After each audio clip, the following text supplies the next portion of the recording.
David Muñoz. Yo soy residente de primer año de neurocirugía y el día de hoy vamos a compartir unas ideas sobre la trombosis venosa cerebral. Entonces, para comenzar, pues este tema abarca la trombosis de las venas superficiales y profundas y la trombosis de los senos venosos. Ya vamos a caracterizar cada uno de estos sistemas. La primera descripción de la trombosis de un seno venoso fue en 1825 de ese autor Rives por un paciente con antecedente de cáncer que debutó con un síndrome epiléptico y cuando se realizó la autopsia tenía una trombosis del seno sagital superior. Es una patología no tan frecuente cuando se compara con, por ejemplo, los ACVs en general, ¿sí? Se dice que solamente el 1% de los ACVs, comparado con pues, el 99% que son de territorios arteriales, y puede tener un diagnóstico retardado, porque vamos a ver que debe tener uno para pensarla, para sospecharla, pues debe tener uno una alta sospecha, sí, para pues, estudiar esta patología en un paciente dado. Sobre la epidemiología, entonces tenemos que es alrededor de 13.2 pacientes, pues 13.2 casos por 1 millón de pacientes año. Sin embargo, pues puede haber un subdiagnóstico y se ha dicho que en autopsias se ha encontrado una incidencia de hasta 16 casos en 12.500 autopsias. Entonces, una epidemiología un poco más frecuente. Es una patología mayormente de las mujeres y esto lo vamos a ver porque hay factores de riesgo que son sexoespecíficos con una prevalencia de 3 a 1 comparado mujeres a hombres. Y la mayoría de esto se presenta en pacientes menores de 50 años, como ya lo dije, mujeres, con un pico entre la cuarta y la quinta década de la vida. La localización más común es debatida. En algunos artículos dice que es el seno sagital superior, en otros los senos transversos. Hay una localización que es especial, que no es la más frecuente, en 1.3, el seno cavernoso, que tiene una manifestación clínica y unas consideraciones de tratamiento que son diferentes y las vamos a hablar un poco más adelante. Entonces no nos vamos a enfocar mucho en la anatomía por el grueso del tema. Solamente para dar unas consideraciones importantes, porque yo mencioné que esto abarcaba el sistema superficial, el profundo y el sistema de los senos venosos. Entonces ya vamos al sistema venoso superficial, aquel que es responsable de recolectar, ¿sí? 2 centímetros de la superficie, digamos, cortical del cerebro, profundo, lo que esté desde los 2 centímetros hacia pues, el core del cerebro, ¿no? Y pues tenemos también pues, el sistema de los senos durales, ¿sí? Que son estructuras que, como su nombre lo dicen, están entre la capa perióstica y la capa meningea de la dura madre, ¿sí? Que como particularidad del sistema venoso en general, ¿sí? Cerebral, es que son vasos de alta capacitancia, es decir, albergan un gran volumen con un bajo nivel de presión, y en adición son vasos sin válvulas, ¿sí? Y esto va a ser importante porque teniendo en cuenta de que no tienen válvulas, pues ese flujo va a ser direccionado a través de los gradientes y esto va a ser muy importante en la fisiopatología entonces de la trombosis en cuanto a que la direccionalidad del flujo puede cambiar cuando hay, digamos, obstrucción al mismo flujo. Entonces, ahí estamos viendo algunos ejemplos de los vasos, digamos, profundos, del sistema venoso profundo.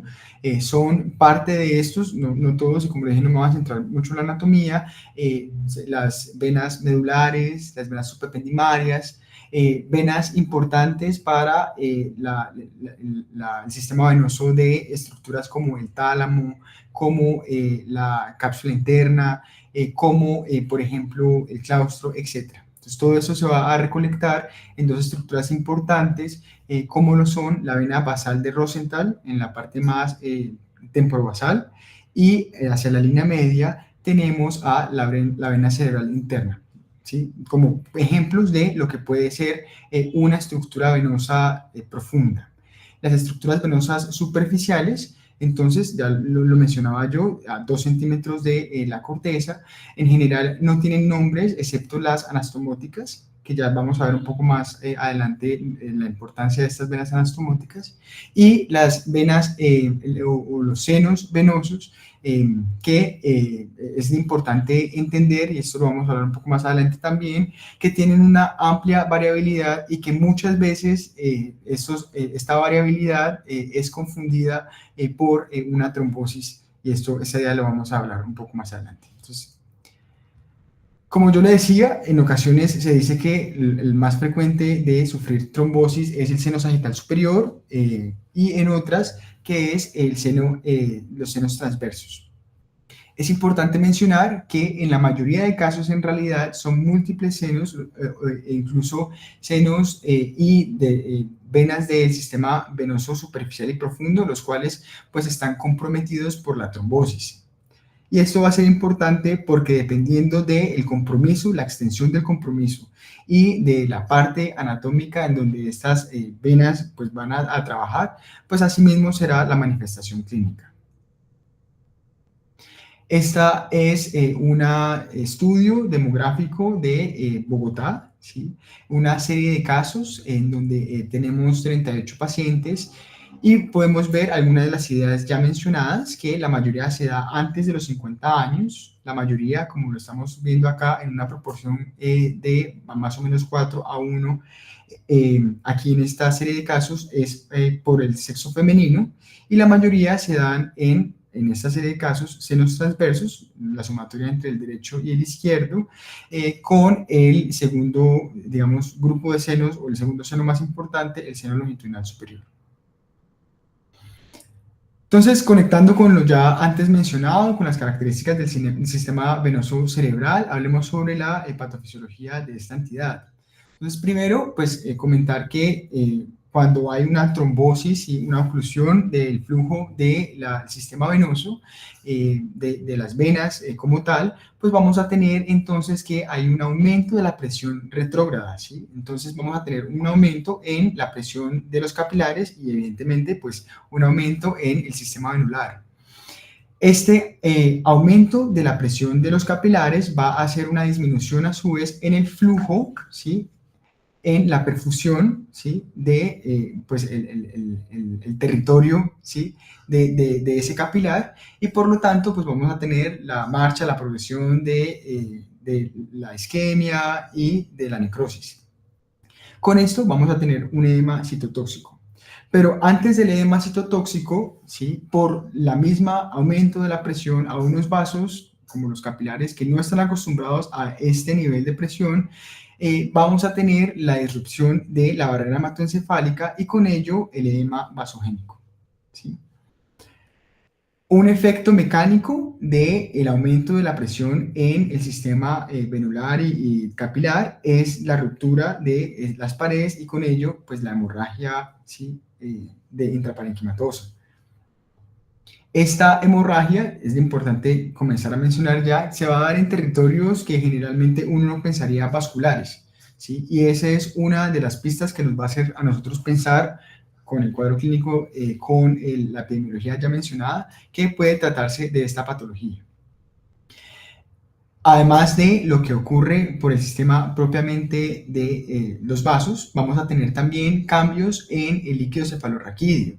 Y es que recordemos que el lugar final del líquido cefalorraquídeo son los senos venosos a través de las granulaciones de Paccioni, y vamos a tener que cuando hay trombosis, ¿sí? Por ejemplo, del seno sagital superior, esto va a llevar a que haya disminución en la reabsorción del líquido cefalorraquídeo y con esto pues un aumento en la presión intracraneana. Todo esto, como lo digo, dependiendo de la carga del coágulo, dependiendo del lugar, dependiendo de muchos factores, van a dar los cuadros sindromáticos que ahora en adelante vamos a mencionar, que pues lo pueden a uno hacer sospechar de la trombosis de las estructuras venosas cerebrales. Esto no es diferente a la trombosis en otras partes del cuerpo. Y esto es en relación a los factores predisponentes, la triada de Birkhoff que siempre nos enseñan, que es la triada de una injuria endotelial, la hipercoagulabilidad y el éstasis del flujo, ¿sí? Entonces vamos a hablar de los factores predisponentes, teniendo en cuenta que muchos de estos factores pertenecen a uno o más aristas de este triángulo. Para hablar sobre los factores predisponentes fue muy importante este estudio. Este estudio fue publicado en el 2004 por Ferro, perdón. Es un estudio multicéntrico, internacional, 21 países, en donde se evaluó los factores de riesgo que yo voy a mencionar, pero desenlaces como muerte y la escala de ranking modificada para hablar de pronóstico. Es un estudio grande, de 624 pacientes. Vamos a ver que la mayoría de estudios que vamos a mencionar a continuación son estudios pequeños, ¿sí? De 20, 30 pacientes. Este estudio, en cambio, pues es un estudio, digamos, extenso. Entonces, ¿cuáles son los factores de riesgo que en inicio pues, nos habló el autor Ferro y que pues, ya conocemos? Son, por ejemplo, la trombofilia, que es muy importante. El 35% de los pacientes con trombosis venosa cerebral tiene trombofilia, y esto hay que estudiarlo. Entonces, podría predisponer a trombofilia deficiencia de proteínas como la proteína C y S, deficiencia de la antitrombina, la mutación de la protrombina, esta mutación específica 20-21-0, el síndrome antifosfolípido, el factor 5 Leiden mutado. Como lo digo, es un factor importante que se debe sospechar en una paciente que no tenga otros factores de riesgo adicionales. Factores de riesgo también que hacen que las mujeres tengan más predisposición a esta enfermedad son factores hormonales, como por ejemplo el embarazo y el posparto, y las terapias de reemplazo hormonal o los anticonceptivos orales. Otros factores, la infección, como por ejemplo las infecciones de otitis, mastoiditis, sinusitis. Esto va a ser altamente relacionado, por ejemplo, a la trombosis de los senos cavernosos, lo vamos a mencionar más adelante, o infecciones sistémicas también por la conexión que existe entre la inflamación en general y el sistema de coagulación y de agregación plaquetaria. Por ejemplo, el COVID.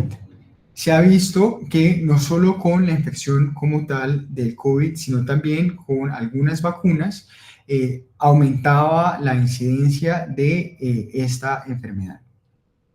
Enfermedades inflamatorias crónicas, por la misma razón ya mencionada, como por ejemplo la enfermedad inflamatoria intestinal y las vasculitis.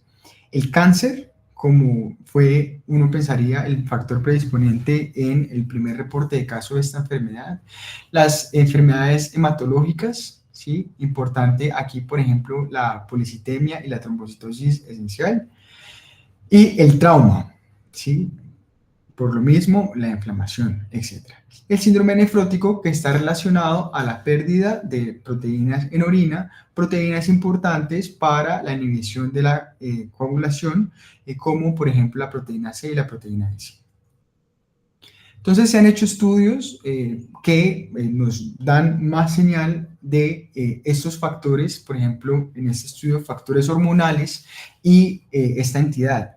Por ejemplo, en este estudio, en donde pues hacían o dividían, por ejemplo, estratificaban por sexo y por índice de masa corporal, podemos ver en la tabla, lo ya mencionado, que son las mujeres las que tienen mayor predisposición a la patología, ¿sí?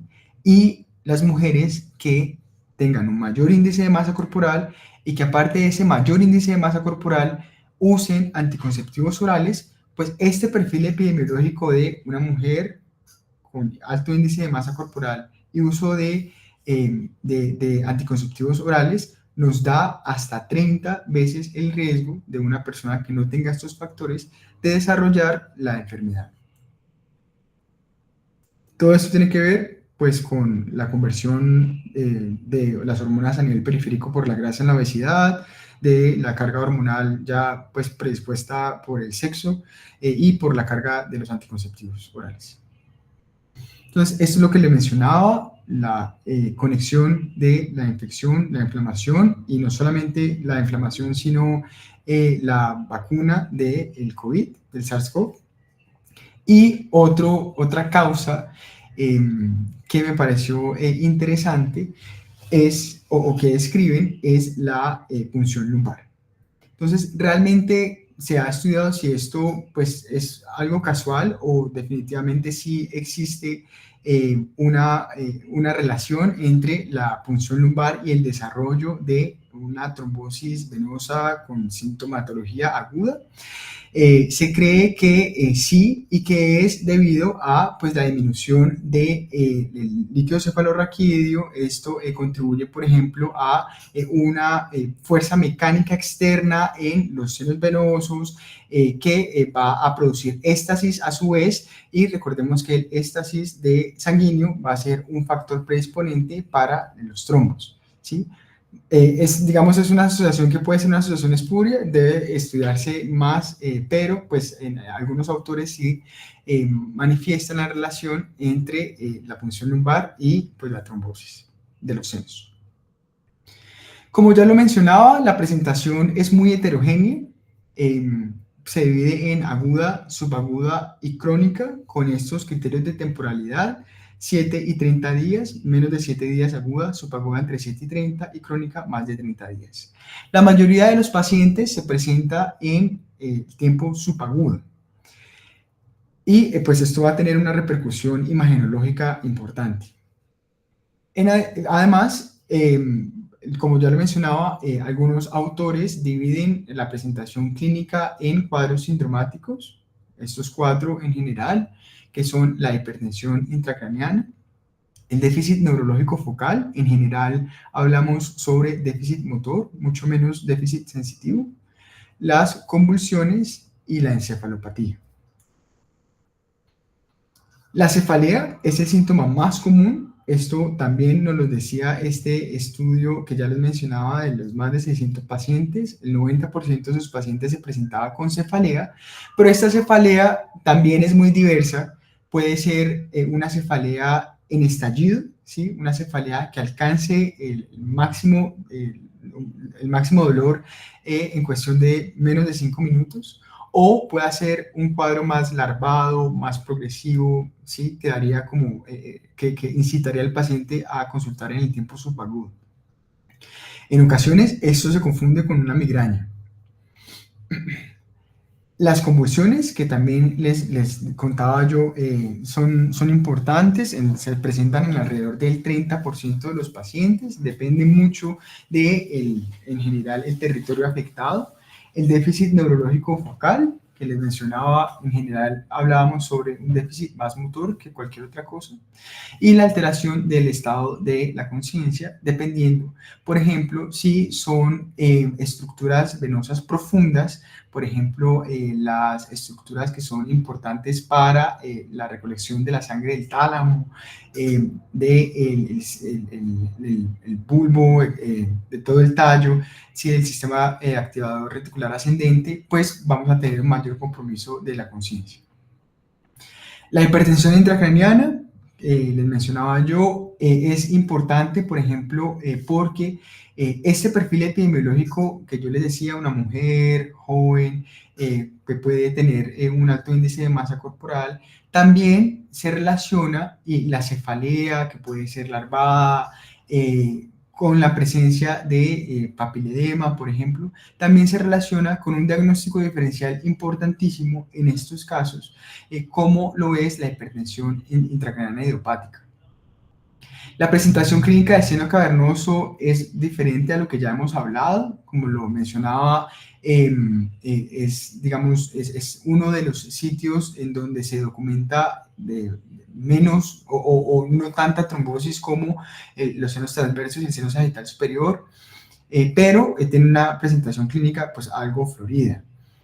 Puede ser de diferentes causas, inmunológicas, por ejemplo, idiopáticas, por infecciones como las ya comentadas, y puede presentarse con oftalmoparesias por el contenido del seno cavernoso, con disminución de la sensibilidad de los 2 tercios superiores de la cara, también por las estructuras nerviosas, los pares craneales que están en el seno cavernoso, con, por ejemplo, el dolor retroocular, con proptosis, quemosis, etc. Este cuadro, o hay un cuadro también de presentación clínica que es la afasia, que podría ocurrir cuando hay trombosis del seno transverso o de la vena de la B.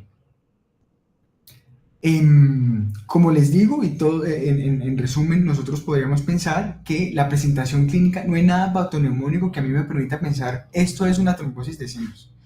O no hay ningún cuadro que sea específico, ¿sí?, para pensar pues en esta patología, y por lo tanto pues debe de estar en nuestros diferenciales con toda la clínica ya mencionada y con todos los aspectos ya mencionados. Esto es algunos de digamos, las manifestaciones clínicas dependiendo de la trombosis del seno específico. Ya mencionamos los del seno cavernoso. El seno sagital superior, por ejemplo, puede, si solamente se compromete el seno sagital superior, puede estar relacionado a el síndrome de hipertensión intracraneal. Si en adición hay compromiso de venas superficiales, venas corticales, que drenan al sistema del seno sagital superior, pues es más probable que ocurran, por ejemplo, déficits neurológicos como los déficits motores y convulsiones. Entonces, el diagnóstico, como ya lo mencionábamos, entonces un perfil epidemiológico con cefalea, que es el 90, un poco más del el porcentaje de los casos. Puede o no tener síntomas neurológicos focales, puede o no tener signos de hipertensión endocraniana. Es muy importante entonces en este caso, en la sospecha, siempre hacer un fondo de ojo. En la imagen puede tener un compromiso de signos directos de que haya una trombosis, ya los vamos a ver, o un compromiso de, por ejemplo, los infartos hemorrágicos en territorios que no son territorios arteriales definidos. ¿Será que los laboratorios nos sirven para la descripción de esta patología? Pues bueno, los autores siempre nos recomiendan pues hemograma y tiempos para estudiar algunas de las causas que predisponen a esta patología. Y ya en el estudio como tal, o sea, se diagnosticó, vamos a estudiar el factor predisponente o la causa de esto, pues nos hablan acerca de estudiar malignidad y trombofilia con este listado de estudios que tienen en la pantalla. Pero hablando sobre un laboratorio que a mí me permita, sí, aumentar la sospecha diagnóstica, se ha pensado de pronto en el dímero D. Se ha pensado como un laboratorio previo para la toma de la imagen, es decir, que me permite a mí definitivamente descartarlo y no tomar ninguna imagen, o tomar la imagen si bien sea TAC o resonancia magnética, ya lo vamos a hablar. Sin embargo, en estudios de sensibilidad y especificidad, se sabe que el dímero D no excluye, por ejemplo, un dímero D negativo no excluye la posibilidad de la trombosis, ¿sí? El dímero D tiene mayor rendimiento diagnóstico, como lo sabemos, por ejemplo, en la sospecha intermedia de las trombosis venosas profundas o otros cuadros de trombosis de otras partes del cuerpo.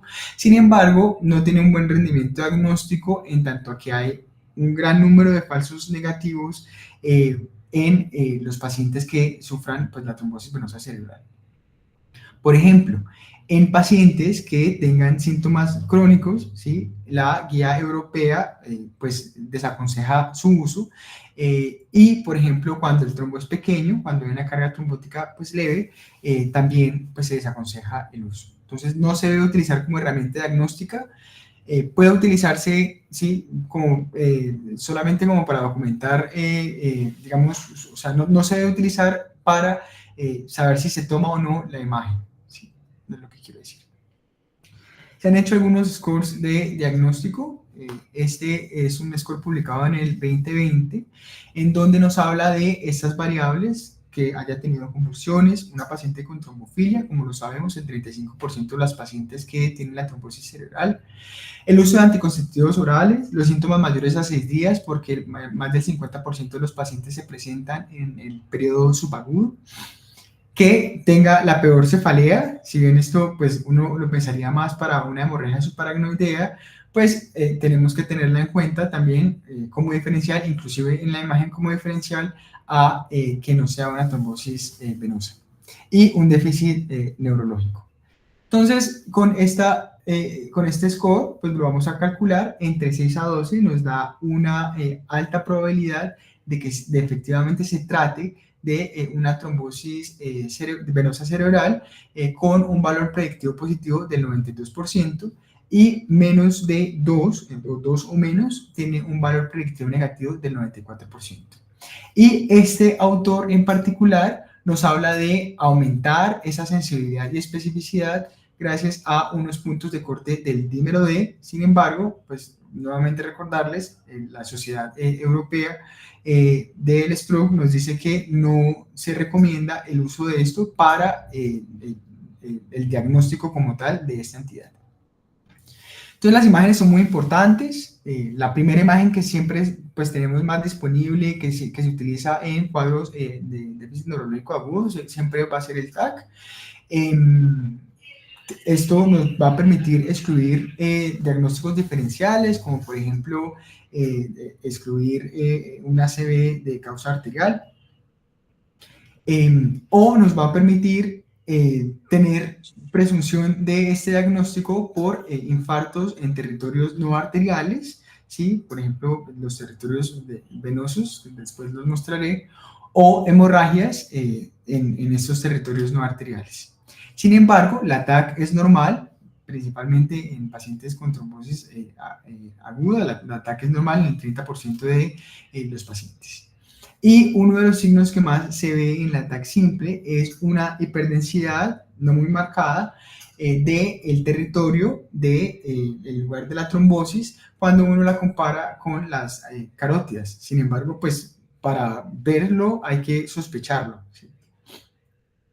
Entonces, como ya lo mencionaba, tiene baja sensibilidad para los signos directos, como lo son, por ejemplo, la hiperdensidad de los senos, ¿sí? Esto es relacionado con el signo de la cuerda, que lo estamos viendo acá. Acá vemos una trombosis del tercio más, el tercio más posterior del seno sagital superior, que además pues, se acompaña de una trombosis de una vena superficial, una vena cortical.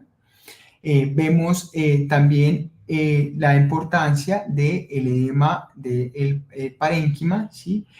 Acompañado de una hiperdensidad pues, en los senos. Vemos, por ejemplo, acá la hiperdensidad de, nuevamente, el seno sagital superior.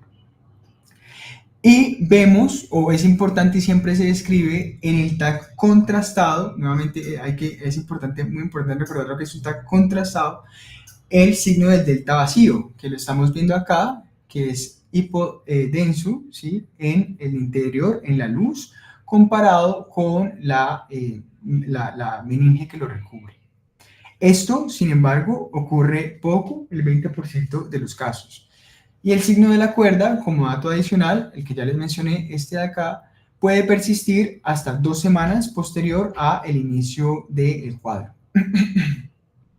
Vemos, por ejemplo, acá esta hiperdensidad en el territorio del seno transverso izquierdo, acompañado también, ¿sí?, por esta imagen, que es ya una imagen, una reconstrucción de una resonancia magnética, la venografía, en la resonancia magnética, en donde vemos la ausencia de flujo, ya lo voy a mencionar un poco más adelante, del seno transverso, como le decía, y del seno sigmoideo ipsilateral.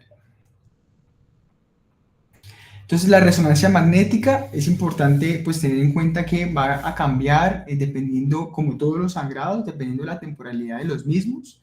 Vemos, por ejemplo, esto se puede ver también, bueno, más que todo en la resonancia, el cambio de morfología también sutil del seno como tal, como les estoy hablando de los senos porque es donde más se presentan este tipo de trombosis. Entonces, vemos, por ejemplo, que hay márgenes convejos en los senos y esto nos puede permitir pensar que hay algo ocupando, un trombo ocupando el espacio del seno. Esto ocurre más que todo en agudo y vamos a encontrar entonces que en T1 el seno que está trombosado se ve isodenso y en T2 hipodenso, ¿sí? Puede haber también cambios en el parénquima alrededor por el edema. El edema inicialmente, como ya lo mencioné, es vasogénico por la disrupción de la barrera hematoencefálica. En el periodo subagudo, que eso es importante tenerlo en cuenta porque se presenta, como ya lo dije, más del 50% de los pacientes con la sintomatología se presentan en el tiempo subagudo, vemos hiperdensidad en todas las señales y podemos ver, tal como ya lo mencioné, en la TAC contrastada, en la resonancia contrastada, podemos ver también el signo del delta en esta imagen. Y en crónico, en realidad en T1 es heterogéneo y en T2 es hipodenso.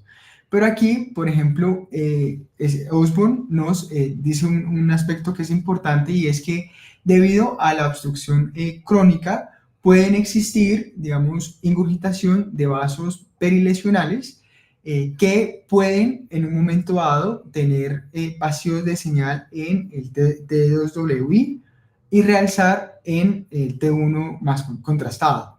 Y esto hacernos pensar en una malformación arteriovenosa o en alguno de estos diagnósticos diferenciales de esta imagen. Entonces, pues es muy importante sospecharlo, pues, que no se trata de precisamente una MAF, sino pues de una compensación de la trombosis crónica pues del territorio comprometido. Entonces, acá estamos viendo una imagen, es una resonancia magnética. La primera imagen es un T1, en donde vemos una hiperintensidad, ¿sí?, en territorio del seno transverso derecho, que también, digamos, se ve representada en el T2 en una paciente femenina con un cuadro de 3 semanas de evolución, de cefalea con deterioro, digamos, progresivo de la fuerza, y bueno, no me acuerdo realmente el caso. El caso es que es subagudo el cuadro clínico, lo que correspondería a las imágenes que estamos viendo. Entonces, los estudios que ya vimos, algunos estudios de las imágenes pasadas, que son la venografía por TAC o por resonancia. Es importante que cuando se tenga la sospecha se deje por escrito las observaciones y se le diga al técnico de rayos, debido a que la temporalidad es distinta cuando uno busca un estudio angiográfico, por ejemplo, un angioTAC, ¿sí?, de los vasos arteriales. Nos permite entonces evaluar la disminución del llenado en esos territorios, como ya lo vimos en una imagen pasada. Y la angiografía, que es un estudio que es invasivo, realmente no se utiliza, si bien tiene alta sensibilidad y especificidad, no se utiliza que es pues, un procedimiento invasivo, un procedimiento que no está ampliamente disponible. Se puede, digamos, es recomendable en las guías cuando la venografía, bien sea por TAC o por resonancia magnética, no es conclusiva, y en adición, cuando vamos a hacer un procedimiento endovascular, que ya les voy a hablar un poco más adelante. Lo mismo que veíamos, por ejemplo, en la resonancia magnética, la venografía por resonancia magnética o por TAC, tenemos una disminución en el flujo, un vacío, ¿sí?, de el llenado de esa estructura acá, que también corresponde nuevamente al seno sagital superior. Hemos mostrado muchas imágenes del seno sagital superior y el seno transverso, recordando que son los dos sitios, digamos, más frecuentes para la trombosis. ¿Cuáles son los diferenciales imagenológicos? Como ya lo decía, las variantes, esto es importante, creo que pasa con frecuencia.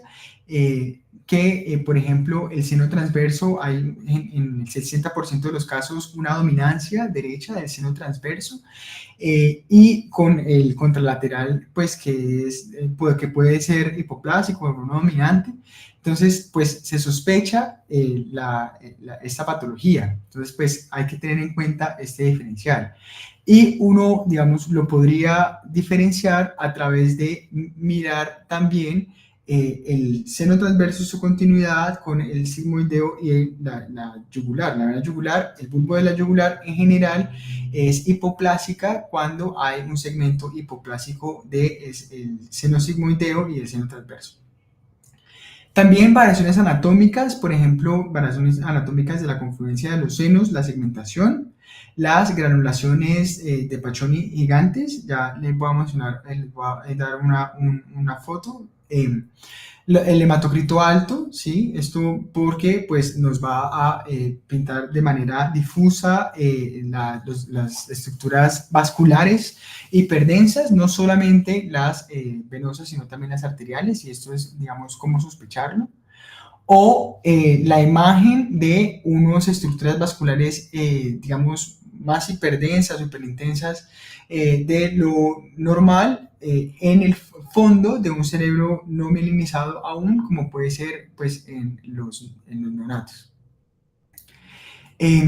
También el subdural del surco interhemisférico podría uno hacerlo sospechar que hay un signo del delta vacío, ¿sí? Sin embargo, hay que recordar que el signo del delta vacío solamente se da en el contexto de un TAC o una resonancia, bueno, contrastada, ¿sí? Tiene que tener contraste. Entonces, pareciera, ¿sí? Como si fuese, ¿sí? Como si la sangre aguda, hiperdensa, interhemisférica, estuviese haciendo el signo del delta, pero pues esta es la forma como de pensarlo. Esta es una granulación aracnoidea gigante que pareciera una trombosis, digamos, no completa, una trombosis parcial, ¿sí? Pero lo podemos sospechar, digamos, lo podemos pensar por la morfología, ¿sí? Que es redonda, que es circular, en ausencia pues, de los síntomas que daría pues, esta localización acá. Tengo la sospecha clínica, ¿sí? Tras la sospecha clínica realizo la imagen que más se recomienda pues es la resonancia. Si no hay resonancia, más que todo la venoresonancia, pues lo hago con TAC, que tiene un buen rendimiento en términos de la venografía por TAC. Si definitivamente lo puedo excluir, pues debo pensar en diagnósticos diferenciales. Diagnósticos diferenciales como por ejemplo pues el ACV arterial, la hipertensión intracraneana idiopática, como ya lo mencionaba, síntomas infecciosos como la meningitis, la hipotensión intracraneana, el absceso, el tumor, etc. Si lo confirmo, debo tratarlo, y el pilar de tratamiento más importante es la anticoagulación. Anticoagulación inicialmente con heparina no fraccionada o con heparina de bajo peso molecular, ya lo vamos a mencionar un poco más adelante. De una vez de entrada, este algoritmo nos dice que la hemorragia intraparenquimatosa o la hemorragia intracraneana no es una contraindicación para la anticoagulación. La anticoagulación tiene unas metas de temporalidad, que ya lo vamos a mencionar.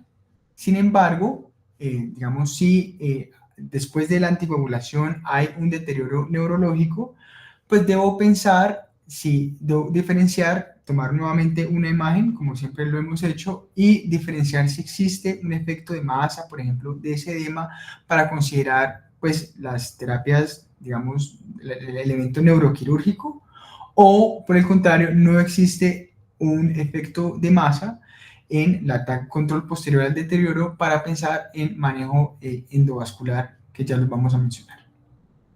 Entonces, como lo decíamos, la anticoagulación es el pilar fundamental del tratamiento de esta patología.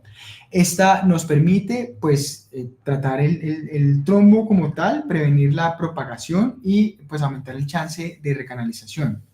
Entonces la controversia, el miedo que uno le daría es, bueno, tengo un sangrado, ¿sí? Producto de un infarto, digamos, una hemorragia por el infarto venoso, o podría desarrollarlo por la extensión del infarto, etcétera, anticoagulo o no. Bueno, ya se ha estudiado esto, ya lo voy a mostrar en los estudios. No hay, digamos, riesgo de aumento de la hemorragia o de la aparición de la hemorragia como tal tras la anticoagulación por trombosis venosa cerebral.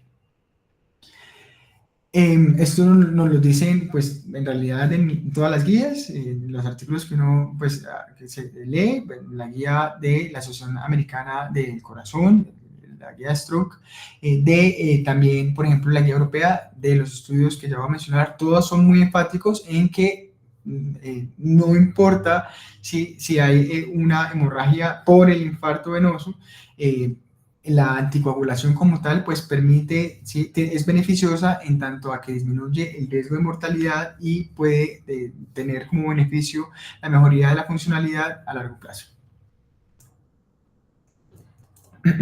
Entonces, pues estos son los estudios iniciales. Este estudio fue publicado en Lancet en 1991, en donde se comparaba la heparina versus placebo, porque en este momento sí se estaba apenas estudiando la anticoagulación. Miren que son estudios, como ya lo decía anteriormente, son estudios pequeños, estudios de 10 pacientes para heparina, 10 pacientes para placebo. Esos autores se idearon un score de severidad de la trombosis de senos durales, que la podemos ver acá, este score, solamente digamos para tenerlo en cuenta, entre menos puntaje, pues menor afectación.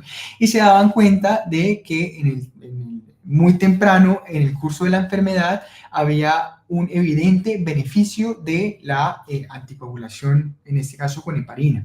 ¿Sí? Por ejemplo, aquí dos pacientes que fueron tratados con heparina tuvieron afectación leve y 8 se recuperaron de sus déficits. En tanto a que los pacientes que no estuvieron anticoagulados con heparina, solamente un paciente que se recuperó totalmente, 6 con déficit y 3 murieron. Entonces, nuevamente, lo que ya decíamos, se indica con o sin hemorragia, ¿sí?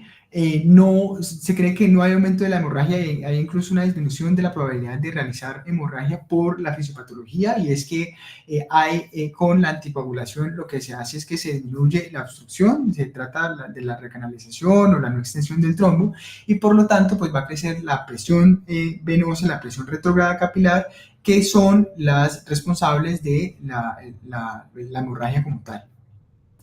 Y evidentemente, pues si se sospecha un cuadro de trombosis séptica, por ejemplo, cuadros infecciosos, los ya mencionados, con afectación del seno cavernoso, no únicamente, pero sí de manera importante, pues iniciar la anticoagulación con los antibióticos. Se recomienda iniciar los antibióticos 7 días, antes de 7 días de pues, la instalación del evento.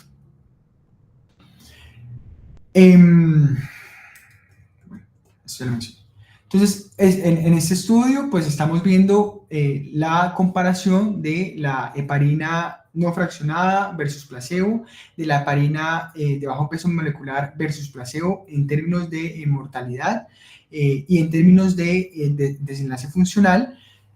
Vemos que si bien hay una tendencia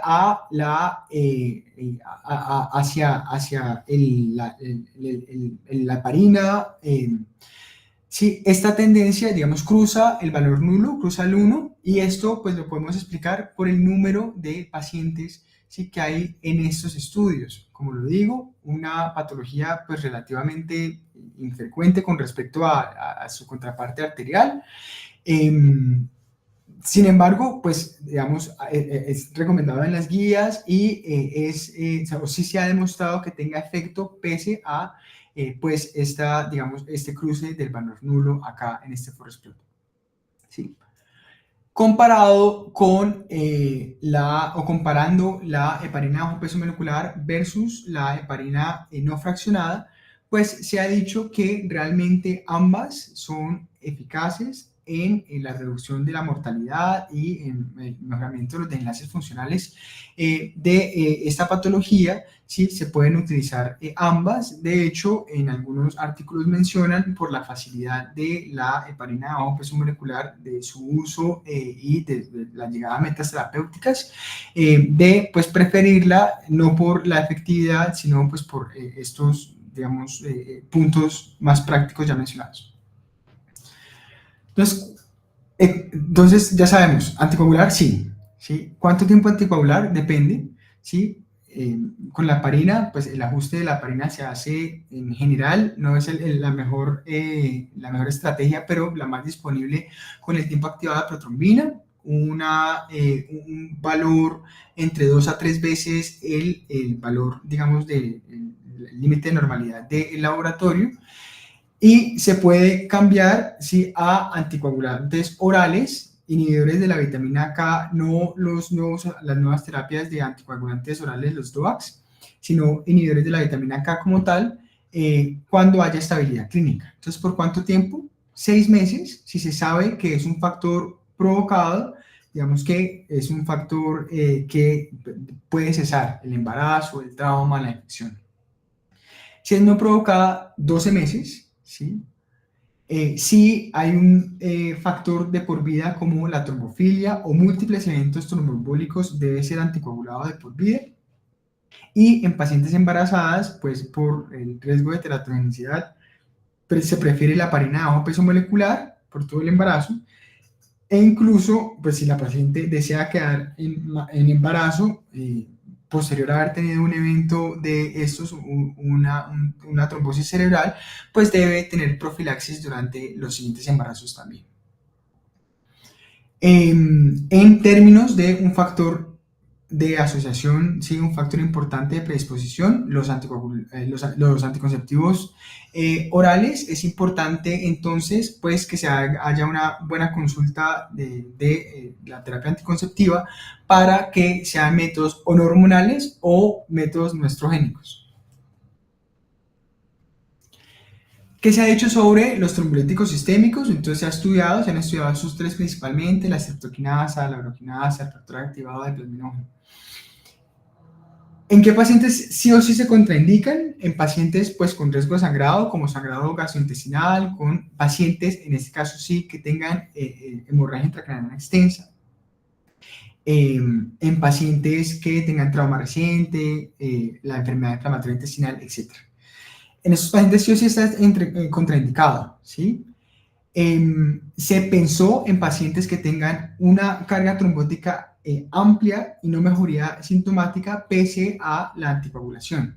Sin embargo, la guía europea, por ejemplo, nos menciona que no hay suficientes datos para el uso de los trombolíticos sistémicos y que falta evidencia para la efectividad y seguridad de la misma terapia.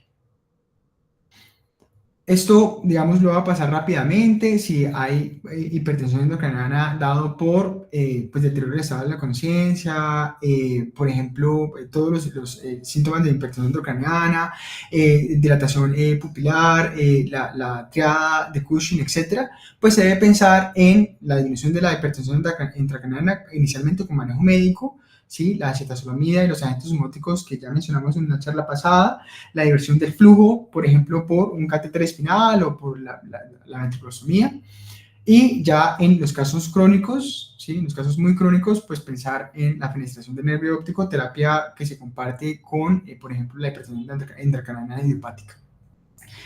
Las convulsiones, que como lo dije, el 30% de los pacientes que tienen este cuadro se presentan también con convulsiones, dependiendo de la afectación, por ejemplo, de las venas corticales, pues se debe tratar con terapia anticonvulsivante. La guía europea no es clara en si dar o no anticonvulsivante profiláctico, y tampoco da una recomendación sobre qué anticonvulsivante utilizar en caso de pues, las convulsiones ya instauradas.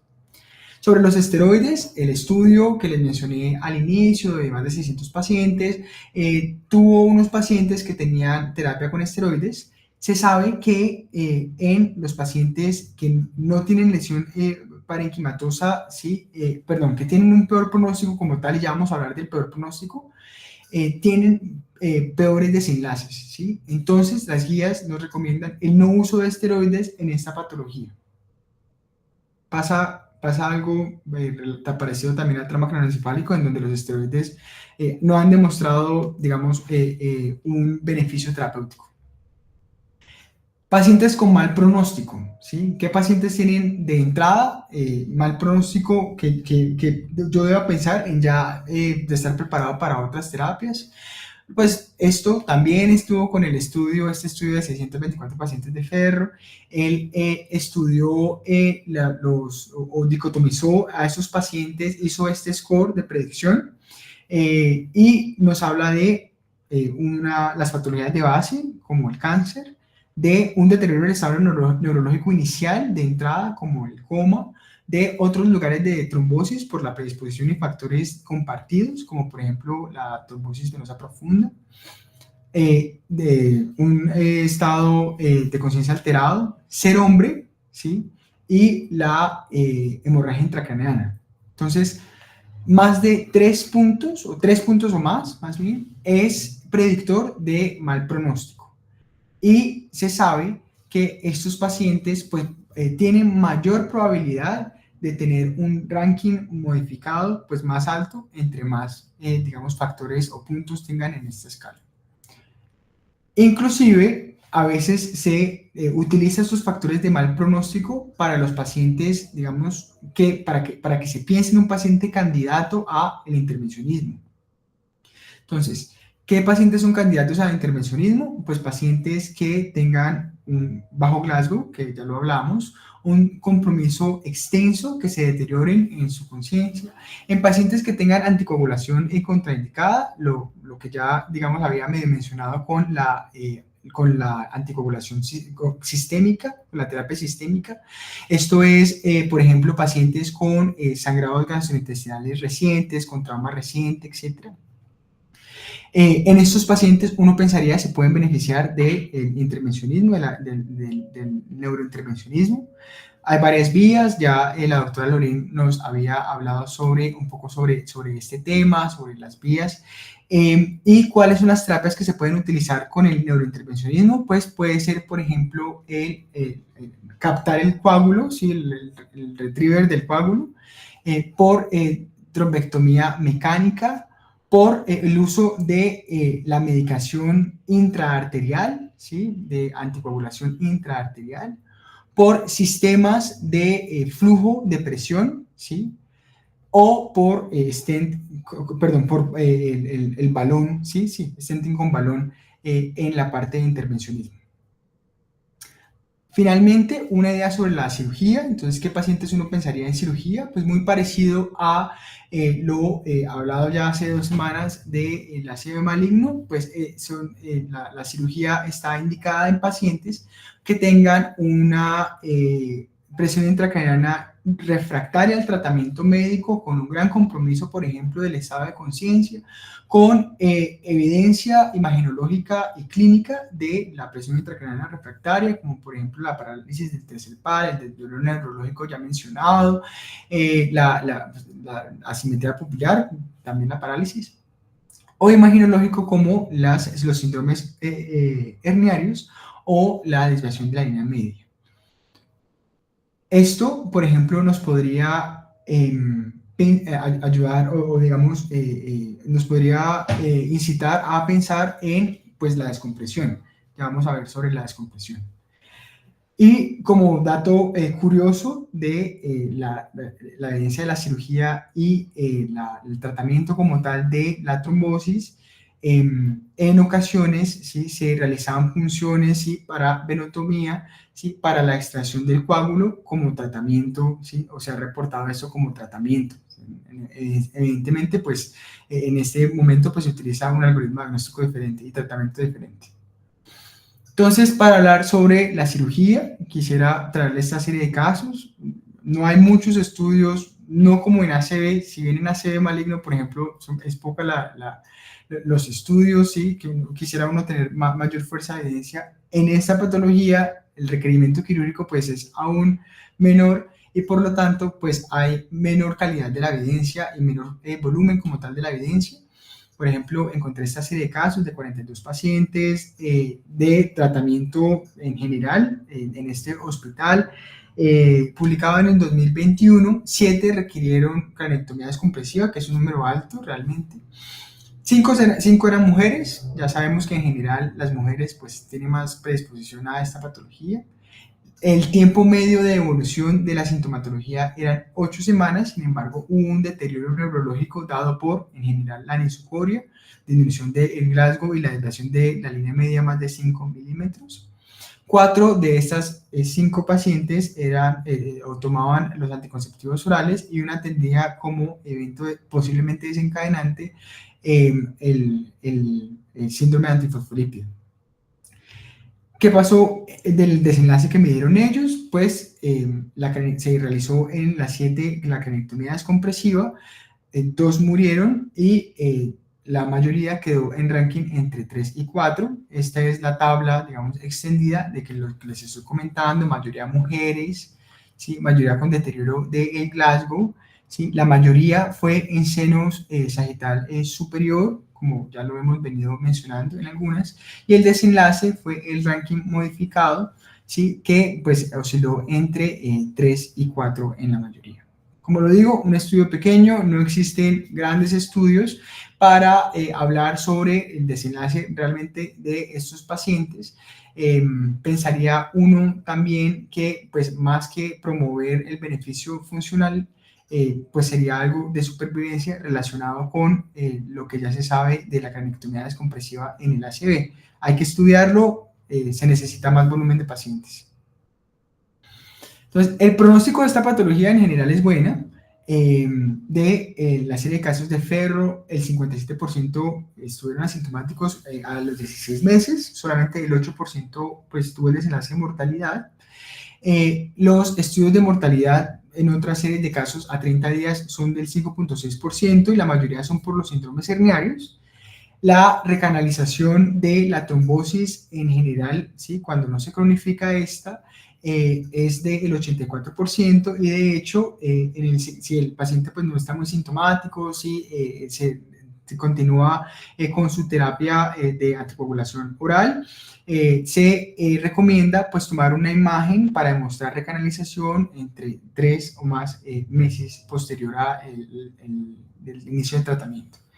La recurrencia es baja, del 2.8%, tienen mayor tasa de recurrencia aquellos que tengan mayor